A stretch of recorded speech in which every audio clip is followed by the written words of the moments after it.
Minnesota State Troopers reporting 506 crashes, another 405 vehicles off-road, and an incredible 46 semi-truck jackknives after a winter storm warning hit the Twin Cities metro. We've reviewed hundreds of hours of video and narrowed it down to the best and most important content, starting with a plow being hit and this SUV and trailer combo going off-road. Thankfully, they did not roll over, but it serves as a demonstration, and there's a second car that almost lost it there, serves as a demonstration of the risk that you face when carrying a trailer. And this is true for semi-trucks as well, which had over 46 jackknives over the duration of the storm. 2 jackknife semis in that video. Oh, in Minnesota, buses can use the shoulder. By law, buses can use the shoulder. Unfortunately, during snowstorms, it means that they can also get stuck on the shoulder.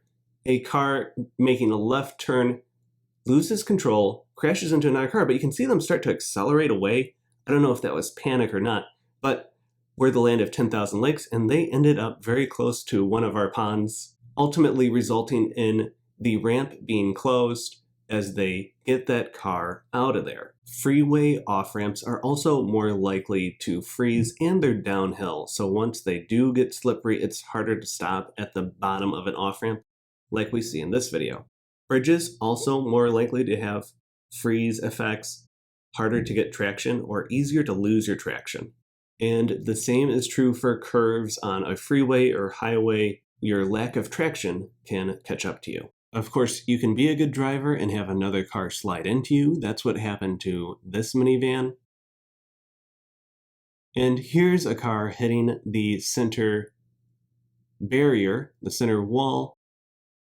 Thankfully, even though they were blocking a lane of traffic, no one else slid into them, and they did not take anyone else with them. But this happens a lot, especially in the north as we get these winter storms rolling in. Here's another one that had a wall strike. Thankfully, people are going relatively slow, which really helps prevent injuries. There's a center median here, but not the center wall, so no significant damage to the vehicle. Oh, this car, they got it outside of the 2 tracks, so they're on that slippery snow, and that's where they lost control, begin to lose their steering, ultimately end off in the median. This car losing it right in front of a semi-truck, they had a fair amount of speed with them, so they're going to go well off the roadway. But the good news is these incidents are happening on freeways where you've got lots and lots of space. This person avoided hitting any hard fixed objects like a tree and ended up okay. This is Minnesota, so 6 inches of snowfall is not going to stop us from having school. We came across this rollover involving a pickup with a plow attached after dropping off our kids at school.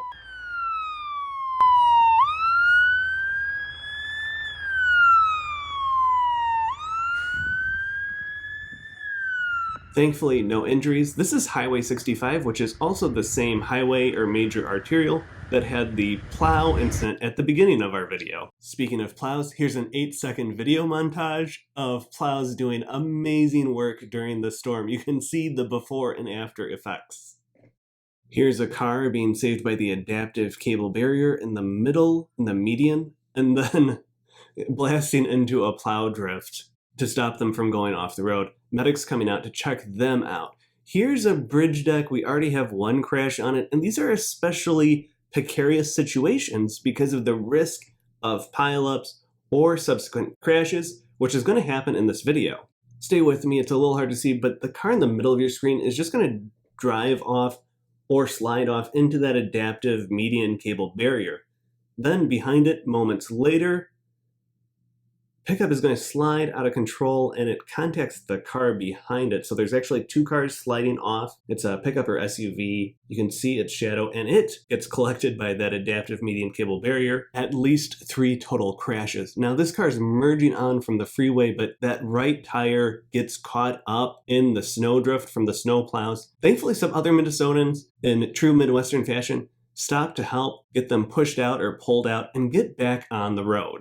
Pickup truck striking the median wall. Locally, this is called the Hennepin S-curve on I-35W. Roads can still be deceptively slick in some spots. This is the same area, just going the other way, but exact same camera. Even after a storm, and I want to let you know, this was survivable. That's a Toyota Prius as near as I can tell. which smashed into the back of a semi-truck. What's really cool is the synchronized flash on the police cars, which helps with communication to other drivers. Bridges can have plowed snow on the shoulder, which can almost serve as a bit of a launching ramp, so it's especially important to be careful. This is from 2 years ago, and you can see just the effect that buildup of snow can have as you're going across a bridge. This person was able to get out okay, and these are tough situations. To get that snow cleared, you can't just blow it onto the roadway down below, because then the cars below will just crash as you dump tons and tons of snow on top of them. This is an arterial highway with a stoplight, always a bit dangerous, known for creating injuries, and also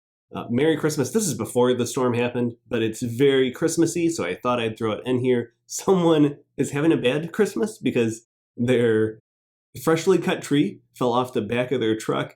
State troopers coming out to get that road hazard out of the road. This happened just before the storm, 100% driver error. I want you to know that they survived that crash, but it's a clear example of clear driver error and completely avoidable. Make sure you're fit to drive and driving without distractions.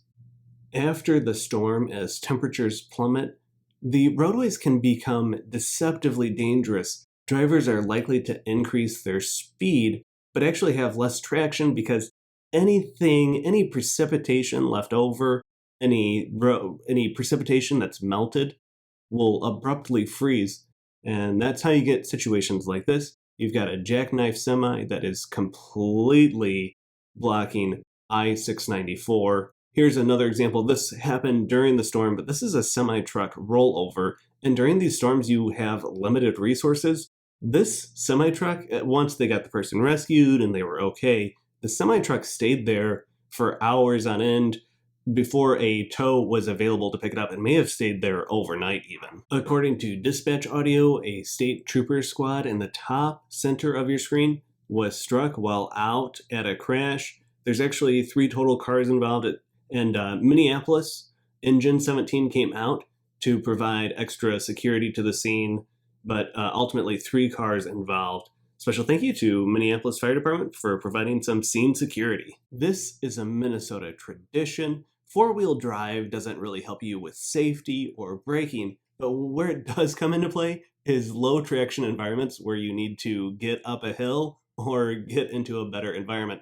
2 cars there were kind of pushing each other, and if you kind of look in your middle of the screen, they were going, but then they stopped. And now no one can go anywhere because both the right and left sides of that off-ramp are stopped.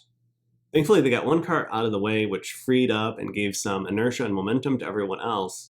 But very quickly, 1 car had to stop at the top, and now we're back to a situation where both lanes are stopped. There's no way to go around those people, which is going to stop everyone else further down, and now no one has momentum. People are going to back up, which can be a little bit of a dangerous situation, backing up an off-ramp and trying to merge back on the freeway. People did end up calling 911 on this, and you can see why for good reason. The fact that it's closed, you have cars going back and forth, going down the off-ramp, merging on a freeway from basically a standstill, or just getting stopped all sorts of ways on the snow. State troopers came out, closed down the off-ramp so they could move those vehicles forward, kind of get the situation settled without having more cars come in. After they closed it down, take a look. 1 car cut in there, which is like why they got their own punishment, because now they're just in a big long line waiting and going forward. On the bottom right of your screen, you can see these are the highway helpers. In Minnesota, we call them first, bringing out their all-wheel drive and communicating ramp closed